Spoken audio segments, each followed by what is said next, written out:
primeiro eu já falo o seguinte. A gente vai ter que escrever uma frase que contém as seguintes sequências de escape. /t, /n e /aspa.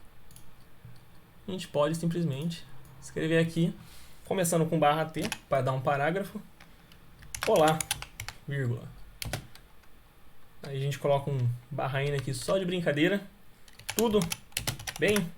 E um /aspa aqui só para finalizar. Eu posso dar um Ctrl Enter.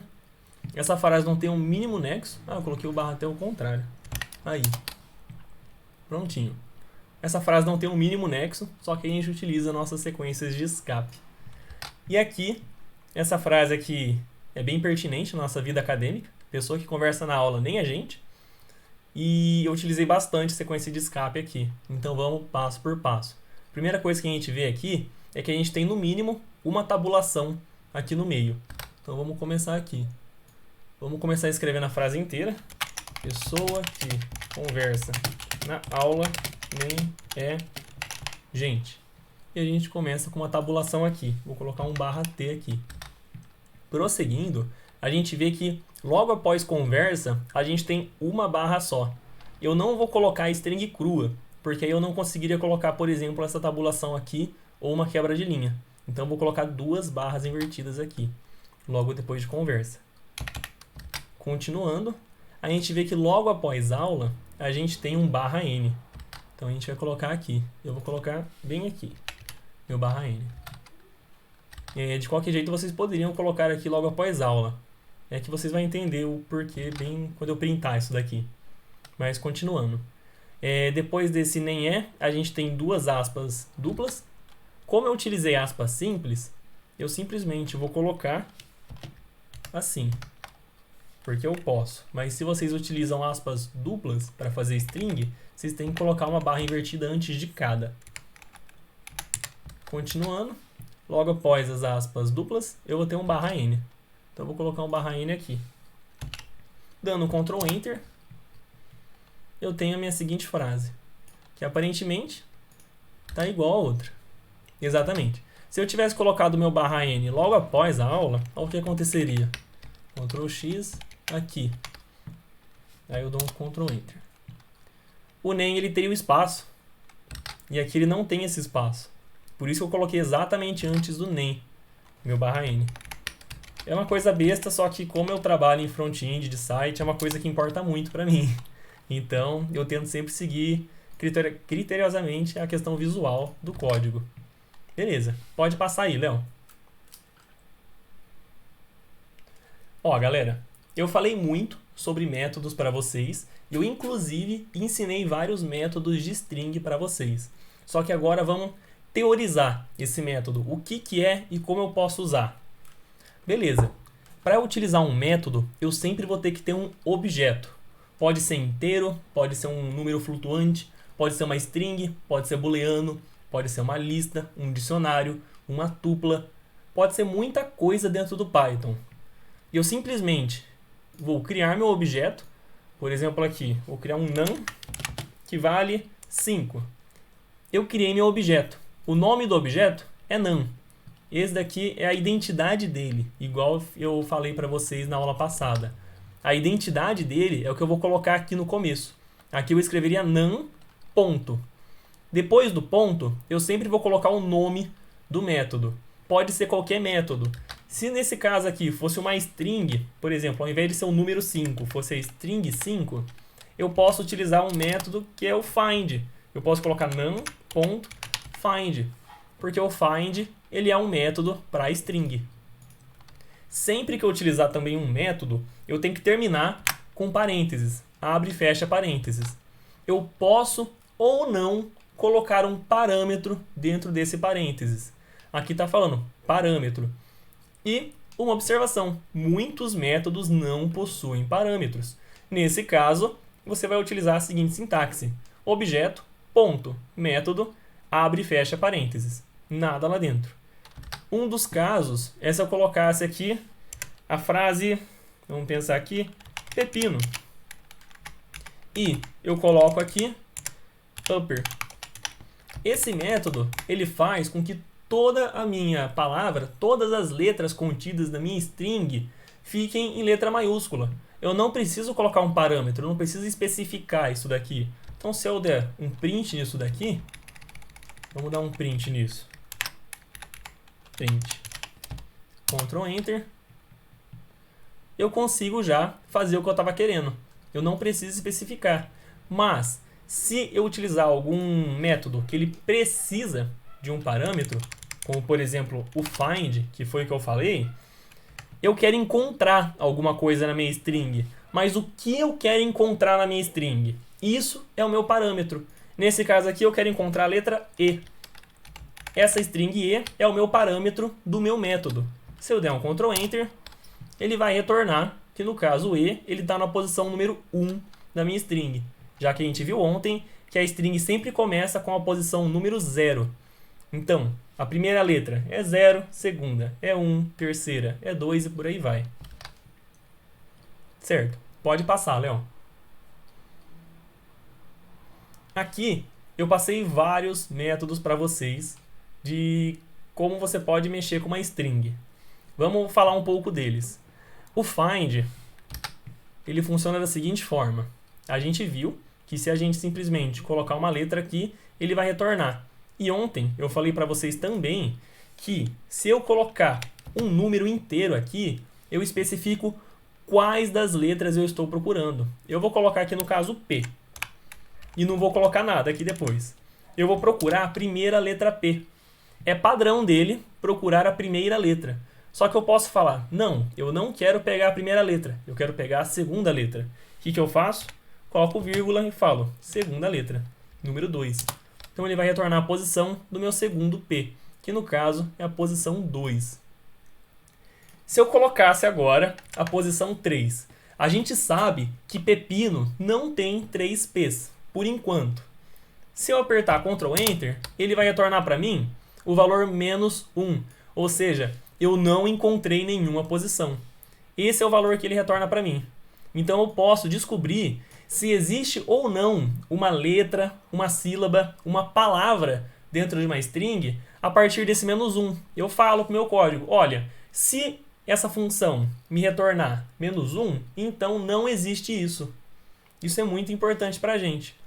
Aí você me pergunta, Léo, e se eu não soubesse quantas letras P tem em pepino, mas eu quisesse pegar a posição do último P? Eu coloco aqui menos 1. O Python ele tem um funcionamento de que o menos 1 para ele sempre pega o último valor das coisas. Se eu der um Ctrl Enter, ele vai me retornar o valor do último P. Que nesse caso aqui não retornou. Oh Deus. É aqueles bugs lá de novo. Tá, deixa eu criar um novo arquivo aqui e mostrar para vocês. Porque eu preciso que vocês saibam disso daqui. Se eu colocar menos 1, eu vou pegar o último valor. Isso vai funcionar muito bem quando eu ensinar lista para vocês.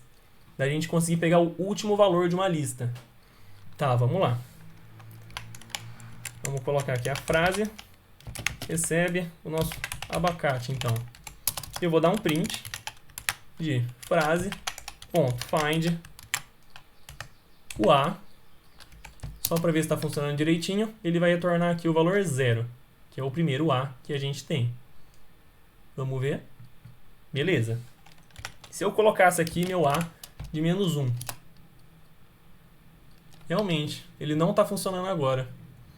Mas de todo jeito eu testei esse código aqui, antes de dar aula para vocês lá no Visual Studio. Ele realmente retorna o último valor. Depois eu vou ver o porquê isso não está acontecendo no nosso Google Colab. Mas tranquilo então. Por enquanto, decorem isso daqui. Eu passei também que a gente tem um início e um fim dentro do nosso find. O que seria esse início e esse fim? Vocês se lembram quando a gente estava mexendo com string e a gente falava o seguinte: se eu printar frase e colocar aqui de 0 até 3... Não. Oi? Perdão, interromper. Perguntaram aqui se é possível aumentar o tamanho da fonte. Ah, tá. Nessa questão aqui, não. Porque isso aqui é padrão do nosso... Como pode dizer? Do software, do código. Mas, por exemplo, se você estiver programando para web, se você estiver programando um aplicativo, você consegue facilmente mudar o tamanho da fonte. Eu vou dar umas analogias hoje em relação ao aplicativo e vocês vão entender um pouquinho melhor esse tipo de coisa. Mas uma coisa engraçada que dá para fazer em Python é que você consegue deixar em negrito, sublinhado, em itálico, mudar a cor da fonte, mudar a cor do fundo da fonte. Então dá para fazer bastante brincadeira nisso. Beleza? Tá, voltando aqui.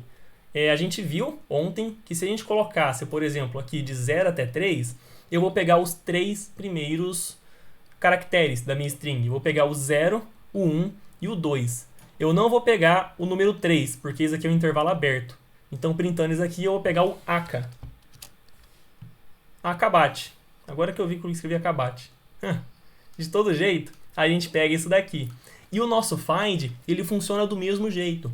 Eu posso colocar um find aqui, colocando frase.find. Eu vou pegar, vamos procurar aqui o nosso A. E eu posso procurar esse A dentro de um intervalo. Eu posso pegar desde do primeiro termo, o 0, até, por exemplo, o 1, 2, 3, 4. Vamos pegar aqui do 0 até o 5. É o mesmo intervalo que eu coloquei, 0 até 5. Eu peguei o primeiro. Agora, vamos falar que eu vou excluir esse aqui. Eu vou começar a buscar do C para frente. Então, eu coloco aqui 1. Aí ele vai me buscar o próximo. Eu consigo colocar um intervalo, então, de procura na minha frase. Isso daqui não é muito utilizado, porque normalmente você não sabe de onde até onde você quer procurar suas coisas, dado que as strings que você recebe, por exemplo, vamos fazer uma inteligência artificial aqui. A gente não sabe o que o seu robô vai ouvir. Então você não sabe o que você tem que procurar direito. Você não costuma colocar um intervalo. Você costuma colocar só a palavra. Aí tem vários tipos de aplicações. Só que é interessante a gente saber que dentro do find a gente consegue cortar a nossa string. Assim como a gente conseguiu cortar utilizando o nosso colchetes em frase. Continuando aqui.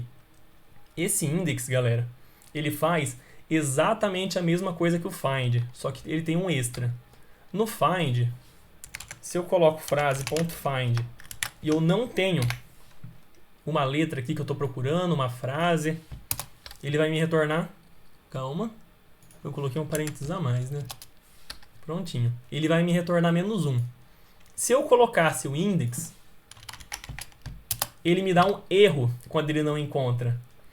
Eu não utilizo o index justamente por conta disso. Eu não gosto de coisas que podem gerar erro no meu código.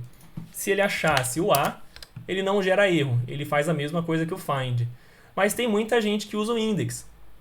E o que você faz para evitar esse erro? Você utiliza uma coisa aqui no Python que a gente chama de try except. Você vai literalmente escrever try e dar um tab aqui. E depois você vai escrever except. E escrever o que vai acontecer se o que tiver dentro do try der erro. Se não existir a letra Z, eu vou escrever não existe. Aí, no lugar de dar um erro no meu código, eu vou printar isso daqui. Já já eu vou explicar o porquê vocês têm que dar essa tabulação depois disso. Mas sempre que vocês colocar alguma coisa que necessitar de 2 pontos, você tem que colocar uma tabulação. Dando Ctrl Enter, ao invés de der o erro pelo fato de não existir a letra Z, ele fala que não existe. Se no caso eu colocasse a letra A que existe aqui, ele vai fazer o que tiver dentro do try e vai retornar a posição do primeiro A. Beleza? Caso alguém tenha alguma dúvida, pode ir mandando aí, pessoal. Continuando aqui nos nossos métodos, eu tenho aqui o is, all, none. Ou seja, ele vai perguntar se a minha string ela é alfanumérica. O que é uma string alfanumérica? É uma string que ela é composta ou de letras ou de números. Ou de letras e números. Se tiver um dos dois, ele já vai retornar true. Se não tiver nenhum, ele vai retornar false. Ou se tiver um caractere especial, por exemplo, o arroba, ele vai retornar false também. Deixa eu mostrar aqui para a gente conseguir visualizar. Diga. Perdão, eu entendi errado aqui. Perguntaram se tem que aumentar o tamanho da fonte da demonstração da aula. Ah, tá. Eu entendi errado, peço perdão, hein? Nossa, isso é besta, hein? Tô brincando. Tem como, Léo? Você que sabe mais do que eu. Aumentar o tamanho da fonte aí. O Google Colab tem. Você vai lá em configurações, e daí lá você consegue selecionar o tamanho da fonte. Ou então, eu acho que você pode dar um Ctrl mais aí no seu navegador, que talvez aumenta. Eu acho que eu consegui aqui sim. Aí fica de olho pra ver se o pessoal gostou dessa nova fonte. Viu? Se ficar errado aí, você pode falar, pessoal. Exatamente. Tá. Continuando aqui então. O que eu vou fazer, gente? Eu vou printar a minha frase falando se ele é is, all, none. Essa função aqui é uma função que eu não preciso de parâmetro. Ele simplesmente vai perguntar se é alfanumérico. Se for, é true. Se não for, é false. Nesse caso, ele tem caracteres só. Então ele é alfanumérico. Dando Ctrl Enter, true. Se eu colocasse números, ele ainda é alfanumérico. Então, true. Se eu colocar só números, ele ainda é alfanumérico. Então é true.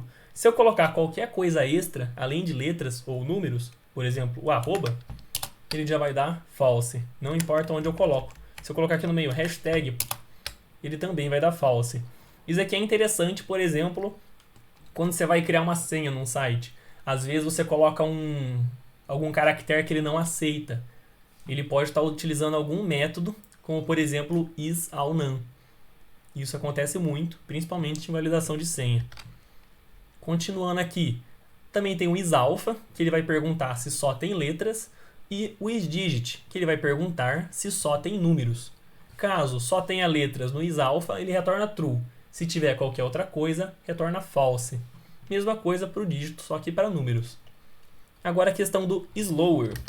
Ele vai perguntar no isLower se minha string só tem letra minúscula. O que acontece se não tiver letra? O que será que ele retorna?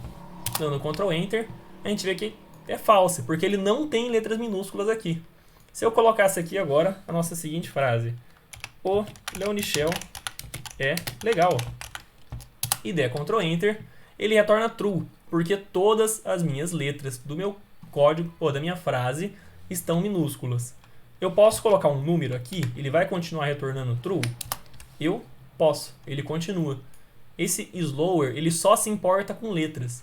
A partir do momento que eu colocar uma letra maiúscula, ele passa a retornar false. Eu tenho várias validações para string desse estilo aqui, de isLower, isUpper. Ele consegue verificar, se eu não me engano, se toda a letra inicial de uma frase ela é maiúscula. Aí você tem que ir pesquisando um pouco mais. Coloquei aqui o isUpper. E aí, a gente tem duas coisas muito, muito, muito importantes para string. São um dos dois métodos que eu mais utilizo, que é o join e o split. Certo? O que acontece aqui se eu fizer o seguinte? Eu vou falar que minha string frase ela é só um hífen. Eu vou colocar o seguinte: frase.join. E agora vamos colocar o nosso famigerado abacate. Se eu der um print nisso, olha o que vai acontecer. Ele vai colocar entre cada letra aqui de dentro um hífen. Se eu colocasse, por exemplo, outra palavra aqui dentro, mamão, entre cada letra ele vai escrever mamão. Aí você fala: Léo, por que isso é um dos métodos que você mais utiliza? Você é idiota? Você gosta de ficar colocando mamão entre cada letra? Não. Isso daqui é muito utilizado para transformar listas em strings. Eu não ensinei ainda lista para vocês, só que eu vou ensinar nessa aula. Então, por enquanto, entendam que uma lista ela é muito parecida com uma string. Por exemplo, essa lista aqui: A, B, C. Uma lista, a partir do momento que você coloca abre parênteses e fecha parênteses, o que tiver dentro daqui vai ser uma lista. Beleza? Esse primeiro termo aqui, ele vai ter o index 0, o segundo termo, o index 1, e o terceiro, o index 2, assim como numa string. Só que se eu colocar nada dentro dessa frase e der um join aqui, olha o que vai acontecer. Ele vai transformar tudo isso daqui numa string ABC. Ou seja, entre cada um desses termos não tem nada. Isso, gente, é muito, muito, muito utilizado. E eu falo para vocês que é bom decorar isso daqui. que quando você quiser transformar uma lista em uma string, você utiliza um join em uma coisa que não tem nada. Ok? Tem muita gente até que nem coloca uma frase aqui. Ele simplesmente faz o seguinte. Ele coloca aqui uma string vazia. String vazia, ponto, join. Aí ele coloca a lista que ele quiser. Dando Ctrl Enter, dá na mesma. Não muda nada. Fechou? Continuando aqui. Caso eu queira fazer o contrário, eu queira pegar uma string e transformar numa lista, muita gente utiliza o split, inclusive eu. Vamos fazer o seguinte, vamos criar de novo aqui nossa frase. Agora, eu gosto de Python. E eu coloco aqui o meu frase.split. Eu dou um Ctrl Enter. Se eu não colocar nenhum parâmetro, gente, ele vai usar um split em toda a minha string e ele vai arrancar os espaços. A cada espaço ele vai fazer um corte. Eu consigo mudar isso daí. Eu consigo, por exemplo, colocar a cada letra E eu dou um corte. Aí, como ele cortou logo a primeira letra E, ele já deixou isso daqui vazio. Aí já pegou calma. Eita. Aí depois ele pegou daqui até aqui. Aí depois daqui até aqui. Ele cortou literalmente onde tinha cada letra E. Vamos deixar o normal, que é a barra de espaço. Ah, e aqui vocês têm que deixar uma barra de espaço, gente. Se você deixar vazio, olha o que acontece. Dá erro. A gente tem que mesmo falar que é uma barra de espaço que a gente quer cortar. Além disso, eu consigo falar quantos cortes eu quero dar. Por exemplo, aqui vamos falar que eu quero dar um corte só. Eu dou Enter, ele vai dar o corte no primeiro espaço. O resto vira tudo uma string. Consigo falar 2. Consigo falar 3, 4, 5, quantos a gente quiser. Aí, se eu não me engano, o -1, que nem eu falei, ele vai pegar todos. Agora aqui está funcionando esse -1. Engraçado isso. Mas de todo jeito você não precisa escrever isso daqui, porque o padrão dele já, quando você não coloca nenhum número, é separar a frase inteira. E é assim que você transforma uma string em uma lista. É a partir do método split. Então, o método join e o método split são os métodos mais utilizados, principalmente para transformação de objetos. Pode passar, Léo. Alguém teve alguma dúvida também em relação aqui aos métodos? Porque agora a gente vai fazer um exercíciozinho.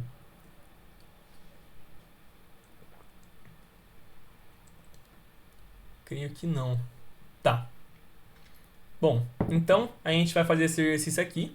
Eu vou fazer com vocês agora, só para a gente deixar a aula um pouco mais dinâmica, mas eu quero que vocês tentem fazer junto. Tentem não só ver eu fazer.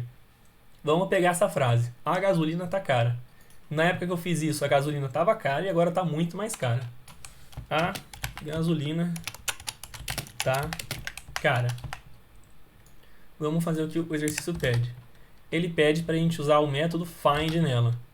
Vamos então dar um print. Frase.find. Aí, vamos pensar o que a gente quer achar aqui na nossa frase. Vamos falar que eu quero achar o terceiro A nela. Eu achei o terceiro A. Coincidentemente, ele está na quarta posição. 1, 2, 3, 4. Quarta posição, número 3. Beleza. Continuando. Utilizar o slower. Será que essa frase aqui vai retornar true ou false para a gente? Print frase.slower. Coloco os parênteses, Ctrl Enter. True. Eu não tenho letras maiúsculas aqui. Caso eu colocasse uma letra maiúscula, ele já passaria a retornar false para a gente. Continuando. Utilizar o upper nela, ou seja, eu vou transformar todas as letras em letras maiúsculas. Frase.upper. Agora parece que eu estou gritando que a gasolina está cara. E agora utilizar o split nela, ou seja, a gente vai transformar numa lista. Frase.split. Não vou colocar nada para ele fazer logo a separação padrão. Ou seja, ele vai separar toda a frase em uma lista e vai separar justamente nos espaços. Dando Ctrl Enter. Aqui, a gasolina tá cara. E assim a gente tem nosso exercício 7 feito. Caso alguém tenha alguma dúvida, vocês podem falar tranquilamente. Eu não sei se na última lista de exercícios que eu passei já está usando todos os métodos de string. Só que tem exercícios lá que são muito bons para você treinar métodos. Porque métodos em Python, cara, é uma coisa muito usada. Você usa tanto quanto você escrever seu nome numa prova, entende? É meio que obrigatório você saber. Pode passar, Léo. Beleza, agora a gente vai chegar na parte de estruturas. É uma parte aqui que é bem interessante, porque toda linguagem de programação tem e sempre vai ter. Pode ir, Léo. Eu vou ensinar para vocês tanto estruturas condicionais quanto estruturas de repetição. É o famoso if, else, o for, o while. Só que eu vou colocar umas pitadinhas aí de umas coisas que ajudam vocês na hora de utilizarem essas estruturas. A estrutura condicional, ela só vai ser utilizada se você satisfazer uma condição. Ou seja, você vai perguntar lá e vai rodar uma vez. No caso aqui, esse uma condição, ele... como eu posso dizer? Não é exatamente uma condição. A gente pode ter mais condições. Só que no final, ou vai ser true ou vai ser false a sua resposta. E só vai ser utilizada uma vez. Estrutura de repetição, ele vai ter que satisfazer uma condição, só que ele vai ser repetido até você satisfazer essa condição. Já vocês vão entender isso aí direitinho. Pode passar, Léo. A gente vai começar aqui por estruturas condicionais. Famoso if else, se não. Aqui na esquerda, eu deixei já traduzido para vocês entenderem melhor. Se essa condição que a gente colocar aqui dentro for verdadeira, a gente vai entrar nesse bloco de comandos 1. A gente pode colocar o que quiser aqui dentro desses comandos 1. Se não, a gente vai entrar nesses comandos 2. Aí aqui é como vocês vão escrever em Python. If, vai colocar a sua condição, else, colocar seus comandos. Aí eu coloquei ainda, aqui do lado, um negócio mais desenhado, para vocês entenderem. Se for verdadeiro, ou seja, seta verde, você faz isso. Se não, você vai para o else e, consequentemente, faz isso. Bom, você não é obrigado a colocar esse else. Se você quiser colocar só o if, você pode. Fazendo uma analogiazinha aqui, a questão de site, aplicativo, pensa num botão. Você quer que aconteça alguma coisa se alguém clicar no botão. Se ele não clicar, você não precisa fazer nada. Então você não precisa de um else.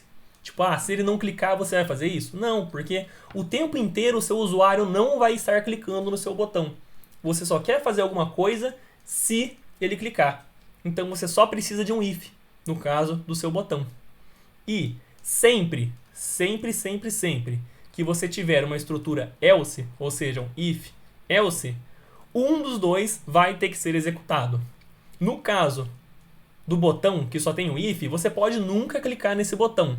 Mas, se for um if else, ou esse vai acontecer, ou esse vai acontecer. Isso é obrigatório. Pode passar, Léo. Aí a gente consegue complicar um pouco as coisas. Igual em cálculo, que os professores sempre deixam difícil, o if else a gente consegue deixar muito difícil também. Até que não é tão difícil, para ser bem sincero, porque você só vai se perguntar agora o seguinte: se você completar uma condição, você faz isso.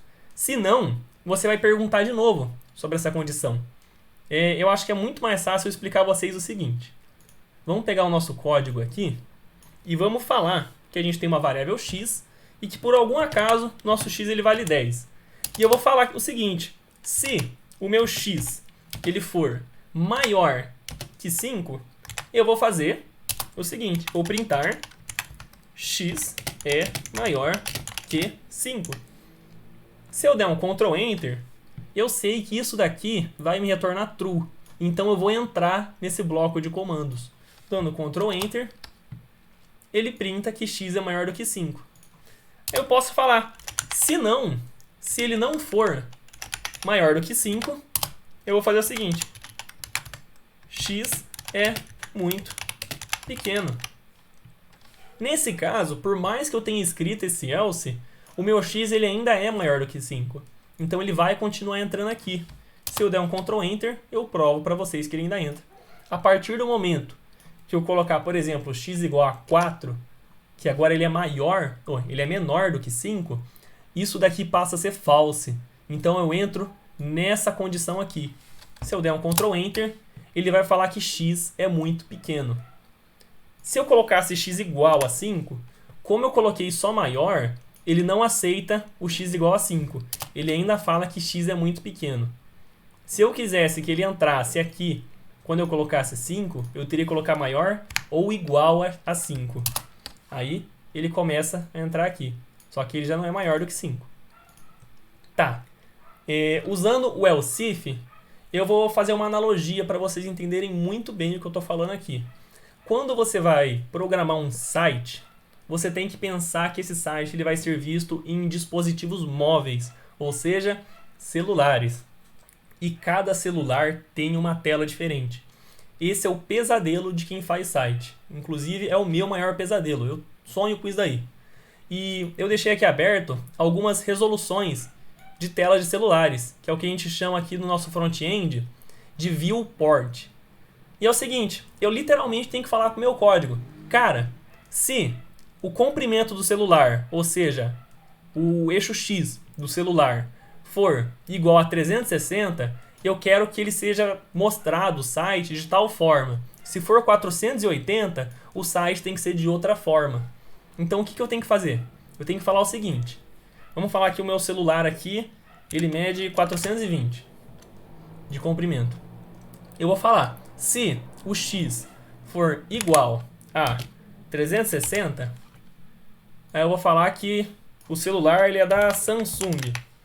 Aí eu vou falar o seguinte, else if, se não, calma, elif, se não, se o meu X ele for igual a 420, eu sei que ele é da Xiaomi, nova marca chinesa. Se não for isso, eu posso pensar em outro celular agora, elif. Se o meu X ele for igual a 480, dois iguais, eu vou printar que ele é, por exemplo, da Apple. E se não for nenhum deles, eu ainda assim tenho que renderizar meu site. Eu ainda assim tenho que mostrar algum site. Então, se não for nenhum dos que eu estou prevendo, eu ainda quero fazer alguma coisa. Então, eu vou colocar else. O último caso, tipo, olha, se não for nenhum desses, o que eu faço? Eu printo alguma coisa. Vamos colocar aqui, por exemplo, então é desktop. Então vai renderizar um site para o computador mesmo. Se eu der um Ctrl Enter aqui, como o meu X ele é igual a 420, então meu site ele é o que eu desenhei para um celular da Xiaomi. Se eu colocasse aqui, por exemplo, 470, que é um número que não está em nenhum desses, ele vai pegar a última condição, já que eu não supri nenhuma das condições que eu coloquei. Dando Ctrl Enter, ele vai falar então que o site ele é de desktop. Ele vai renderizar um site de desktop. E é assim que a gente pensa nesse monte de elif aqui. Ele sempre vai começar perguntando do começo. É esse? Sim. Então, beleza. Se não for, é esse? Sim. Então, beleza. Se não for, e vai assim para sempre. Até chegar ou não no else. Se eu tivesse englobado todas as possibilidades de celular já, eu não preciso desse else. O else, ele é realmente tipo, mano, nada deu certo, o que eu faço? Entende? Muitas vezes vocês vão precisar de um else e muitas vezes vocês não vão precisar de um else. Então ele é opcional.